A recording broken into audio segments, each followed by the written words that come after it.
This is a breaking news alert from 24-Hour News 8. We have major breaking news right now. A wrong-way head-on crash is shutting down the southbound lanes of US-131 near 36th Street. The busy freeway is at a standstill. Cars are backing up into downtown Grand Rapids. There are several people hurt. We are on the scene with team coverage, of course. We've been tracking this for quite some time. 24-Hour News 8's Heather Walker is talking to other drivers who were there just after it happened.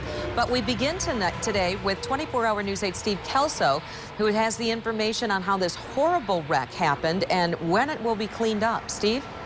Sue, when it will be cleaned up is anybody's guess. I think it speaks to just how serious this accident was. To tell you that at 10:20 this morning is when police said this happened, and crews are still on the scene cleaning it up. Here's what the state police tell me. I just got off the phone with them a few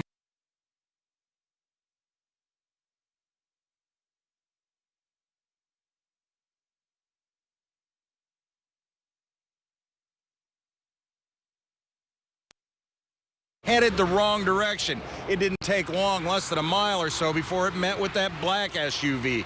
State police say that 2 people have been transported, that both of them are in critical condition, and those lanes of southbound US 131 remain closed. Take a look at some of these pictures I shot a little earlier. It was an absolute mess. You can see they were actually backing people off of the interstate to move them back the opposite way off of 36th Street, just trying to get the traffic cleared out of here so that they can get crews in here to start removing the scene. Now that removal has begun. Police are out here and the wrecker crews are as well. They'll start to get cars out of here, but as of right now, US 131 southbound remains closed from 36th all the way to 44th. Traffic is backing up all the way into downtown. If you can possibly avoid US 131 southbound today, you are going to want to do that for quite some time to come. Live along US 131, Steve Kelso, 24-Hour News 8. Steve, thank you. That wreckage looks horrible. The team coverage continues right now with 24-Hour News 8's Heather Walker live in the backup. She's talking with drivers who were there moments after the crash happened. Heather, what are you hearing? Well, Sue, actually, I just spoke to one of the drivers that was involved in this crash. He describes it as an explosion. He said it just looks like an explosion, parts and pieces flying.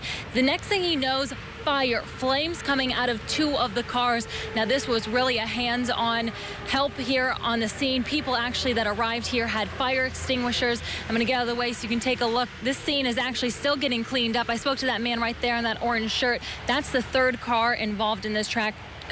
2 cars and a Suburban involved in here. He came up to the scene as it was happening and actually ran over the back of that trailer. He is doing fine, but he says the other 2 drivers, they were actually pinned into their vehicles, and he actually grabbed one of those fire extinguishers to help put out the fire on that SUV.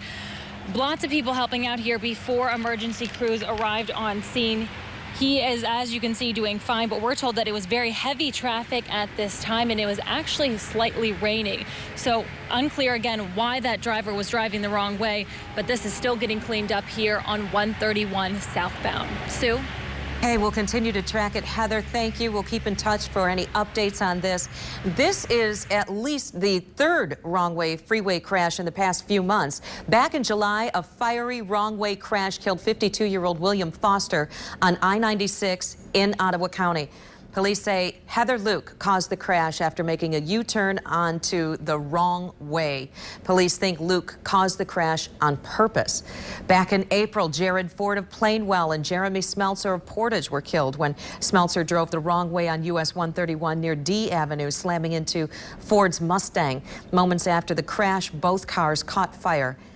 Make sure and stay with us as we learn more about today's wrong way crash. We will keep updating you.